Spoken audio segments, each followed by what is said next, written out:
Olá, meus pensadores, bom dia, boa tarde, boa noite, ou seja lá qual for o horário em que você me encontra aqui no canal Aprendi a Pensar. Hoje trago um tema que exige de nós não apenas atenção, mas também uma boa dose de reflexão, crítica e empatia. Vamos falar, gente, sobre algo que infelizmente ainda é muito presente em nossa sociedade e por vezes se manifesta de formas sutis, mas igualmente prejudiciais: a homofobia estrutural e o racismo estrutural. E no meio disso, vamos conversar sobre um amigo, né? O Léo, do canal Insane Sagaz, que se viu no centro de uma polêmica que, a meu ver, precisa ser desmistificada e, mais importante, usada como uma oportunidade de aprendizado, né, gente? Então, esse vídeo não é sobre atacar ninguém, mas sobre defender um amigo e, acima de tudo, sobre educar. É sobre entender as nuances do preconceito, a diferença entre uma fala infeliz e um caráter homofóbico, e o perigo de esvaziarmos pautas sociais tão importantes. Então, preparem-se para uma aula, tá bom, meus pensadores? Que hoje vamos mergulhar a fundo, tá bom?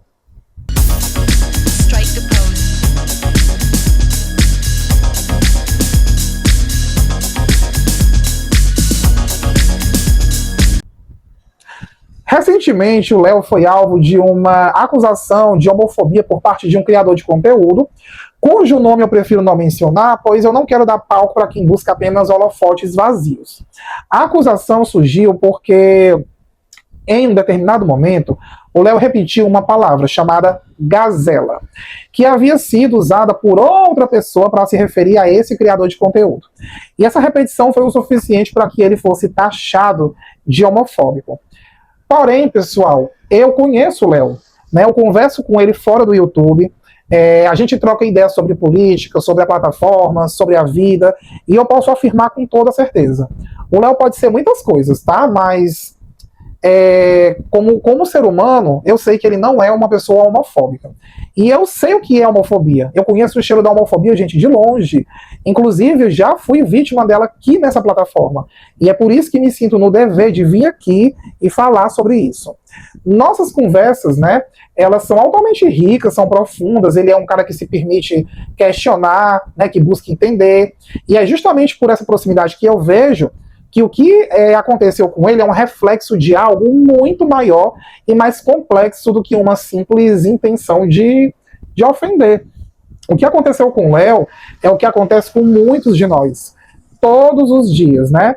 No caso, gente, ele sofreu da homofobia estrutural, assim como muitos sofrem do racismo estrutural. E o que são esses conceitos? Não são atos isolados de ódio, mas sim um conjunto de normas, práticas e discursos enraizados na sociedade que, mesmo sem intenção explícita, perpetuam a discriminação e o preconceito. Então, ó, pensa comigo. Todos nós nascemos e crescemos em uma sociedade que já possui essas construções ideológicas erradas. Quantas vezes já usamos termos como mulata para se referir a mulheres negras, denegrir para falar mal de algo, ou criado mudo para um móvel, né? São palavras que carregam um peso histórico de racismo e escravidão, mas que, por falta de letramento, repetimos achando que está tudo bem e, na verdade, não está. O mesmo acontece com a homofobia. Termos pejorativos, piadas, apelidos que remetem à sexualidade de alguém são reproduzidos sem que, muitas vezes, a pessoa que os profere tenha a intenção consciente de ser homofóbica. Mas o impacto é o mesmo, a dor é a mesma, a perpetuação do preconceito, gente, infelizmente é a mesma. Então aqui eu te convido a aprofundar um pouco mais nesse termo, que por anos, né, usamos sem pensar no peso que carregam. Na verdade são termos, não é só um que eu quero falar. O primeiro deles é mulata. A palavra mulata, gente, ela tem uma origem profundamente racista e pejorativa. Ela deriva de mula, o animal híbrido estéril, e era usada para se referir a pessoas mestiças, filhos de brancos e negros, com a intenção de inferiorizá-las e desumanizá-las, né? Associando-as à esterilidade e à falta de pureza racial. É um termo que carrega a violência da escravidão e da miscigenação forçada, e seu uso perpetua essa visão discriminatória. Em seguida, a gente tem a palavra denegrir. Embora etimologicamente venha do latim de denegrare, que significa tornar escuro, o uso de denegrir no português ganhou uma conotação negativa, associando a cor negra a algo ruim, sujo, manchado ou desonroso. Denegrir a imagem de alguém significa manchar, sujar a reputação, reforçando a ideia de que o negro é o oposto do bom, ou o limpo, o que é uma construção claramente racista. A gente tem também criado mudo. A origem mais aceita para esse termo, criado mudo, remete ao período, né, da escravidão, onde escravizados eram obrigados a permanecer imóveis e em silêncio, ao lado da cama dos senhores, servindo como apoio para objetos. A expressão, portanto, desumaniza e objetifica pessoas negras, transformando-as em meros objetos de serviço, sem voz ou vontade. A gente tem também feito nas coxas. A origem dessa expressão é controversa, tá, gente? Mas uma das teorias mais difundidas e que a torna problemática e associa, né? Ela é associada à época da escravidão, onde escravas elas eram forçadas a moldar telhas nas coxas, resultando em peças de qualidade inferior e irregulares. Embora haja outras teorias, essa associação com o trabalho forçado e a precarização do trabalho escravo a tornam uma expressão a ser evitada, pois remete a algo mal feito, indiretamente à exploração, tá? E por último, a gente tem aí a ovelha negra. Essa expressão, gente, ela é usada para designar alguém que se destaca negativamente em um grupo ou família. Sua origem remonta à Idade Média, quando a lã de ovelhas negras era considerada de menor valor e difícil de tingir, sendo vista como um defeito no rebanho, né? A expressão, portanto, carrega a ideia de exclusão, de algo indesejável ou problemático. E pode ser ofensiva ao estigmatizar indivíduos que são diferentes. Então, esses são apenas alguns exemplos de como a linguagem que usamos, muitas vezes sem perceber, está carregada de preconceitos históricos, né? O Léo, ao repetir a palavra gazela, foi infeliz, foi um erro, mas um erro que, na minha visão, não o define como homofóbico, e sim como alguém que, como a maioria de nós, ainda está em processo de letramento racial, letramento homofóbico. Gente, é um processo contínuo de desconstrução de preconceitos internalizados, de revisão de vocabulário, de compreensão do impacto das nossas palavras, né? Essa é a verdade. A fala do Léo, ao repetir a palavra gazela, foi infeliz, foi um erro, mas um erro que, na minha visão, não o define como homofóbico, e sim como alguém que, como a maioria de nós, ainda está em processo de letramento. Letramento racial, letramento homofóbico, né? Como eu disse antes, gente, é um processo contínuo de desconstrução de preconceitos internalizados, né? De revisão de vocabulário, de compreensão do impacto, né, das nossas palavras. Então, ser homofóbico é ter ódio, aversão, repulsa a pessoas homossexuais. É desejar o mal, é agir para prejudicar. E isso eu garanto a vocês, não faz parte do caráter do Léo. Ele é um ser humano suscetível a erros, como qualquer um de nós. E a diferença entre um erro por falta de conhecimento e um ato de ódio é abissal, sabe, gente? E é aqui que chegamos a um ponto que me entristece profundamente.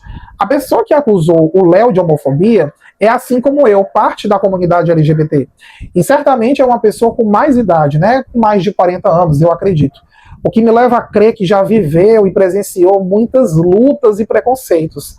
No entanto, o que essa pessoa fez foi um desserviço à nossa própria comunidade. Ela pegou uma pauta que é tão cara, tão importante, tão vital para a nossa existência e para a nossa dignidade, que é a luta contra a homofobia, e ele esvaziou, ele banalizou, transformou um debate sério sobre preconceito em uma caça às bruxas, em uma acusação leviana que desvia o foco do que realmente importa. Quando usamos a acusação de homofobia de forma irresponsável para atacar desafetos pessoais ou para gerar engajamento fácil, estamos enfraquecendo a pauta. Estamos fazendo com que as pessoas deixem de levar a sério as denúncias reais de homofobia, que são muitas e que causam dor. Sofrimento, né? Causa dor, sofrimento, e em casos extremos até a morte, como a gente vê por aí nos jornais. É como gritar lobo, né? Olha um lobo, e na verdade não tem. E quando o lobo real aparecer, ninguém mais vai acreditar. Isso é perigoso para a comunidade LGBT, que precisa de união e de seriedade na defesa de seus direitos. é perigoso para a sociedade como um todo, que precisa aprender a identificar e combater a homofobia de verdade, e não apenas as suas sombras, né? Nossa pauta é séria, tá, gente? Nossas vidas são sérias. E não podemos permitir que elas sejam usadas como munição em brigas de ego ou em disputas de narrativa vazia. A luta contra a homofobia exige letramento, exige diálogo, exige paciência e, acima de tudo, exige discernimento. Então, meus pensadores, chegamos ao fim dessa nossa conversa. Espero que essa aula, né, tenha sido útil para todos nós.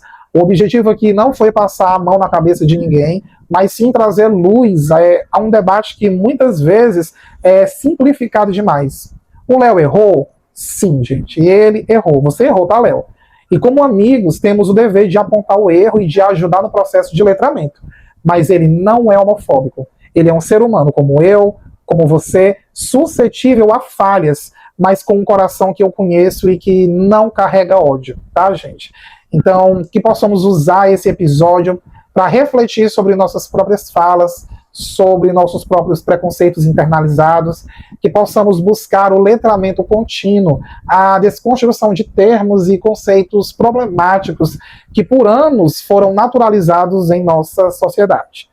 E que possamos, acima de tudo, proteger as pautas sociais, né? A luta contra a homofobia, contra o racismo, contra qualquer forma de preconceito é uma luta de todos.